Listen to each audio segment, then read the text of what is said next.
Salut sportifs, c'est Armano. Vous êtes sur la chaîne YouTube où je vous raconte mon quotidien de swim runner. Allez, swim et run, c'était fait pour hier, lundi 5 octobre. J'ai couru le matin et nagé le soir. Bonne séance de natation le soir, même si j'ai pas pu suivre tout le programme.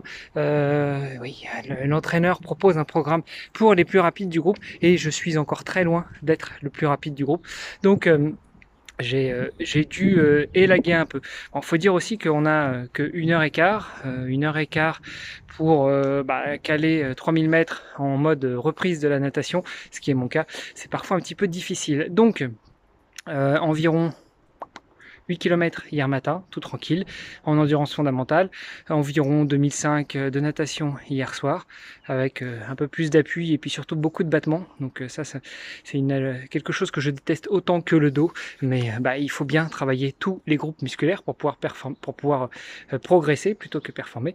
Et puis ce matin, nous sommes le mardi 6 octobre et je viens de partir courir. J'ai fait quoi, 11 ou 12 km, je sais plus. 11,7, toujours en endurance, avec un petit peu de vallonné, et quel plaisir, malgré ce temps bien dégueulasse. Ah, vous voyez d'ailleurs, j'ai porté la casquette et j'ai des marques sur le visage. Je viens de l'enlever pour être un petit peu moins moche quand même en vidéo. Et bien, malgré le temps, c'est quand même très agréable de rester dans une allure de course qu'on pourrait qualifier d'endurance fondamentale. Alors, je viens d'écouter l'épisode de Bertrand Soulier qui a reçu Denis Boucher. Oui, parce que si vous êtes patron, c'est-à-dire si vous soutenez Bertrand, eh bien vous avez le droit à ces épisodes en avant-première. Et bon, alors évidemment, Denis Boucher, je le connais, je l'ai déjà invité sur plusieurs de mes podcasts. C'est toujours un plaisir de l'avoir. Et puis surtout, j'apprécie énormément son approche et son franc-parler. Et justement, il parle d'endurance fondamentale et que la meilleure chose à faire pour un sportif, ce n'est pas de faire les choses au pif, mais de mesurer, de quantifier.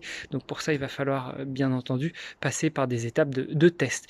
Moi, je prévois un test bientôt, test d'effort sur tapis de course, pour voir où j'en suis au niveau de mes constantes, au niveau de mon entraînement, avec une phase de reprise ces derniers temps qui est plutôt constante, et donc ce qui fait que je devrais avoir une bonne visibilité sur mon état de forme. Je vous en redirai plus de toute façon quand ça se produira, quand je ferai ce test, mais en tout cas, je vais bientôt quantifier tout ça et pouvoir évoluer sur ma programmation et sur le défi que je me fixe en 2022. Ça aussi, je vous en reparlerai bientôt.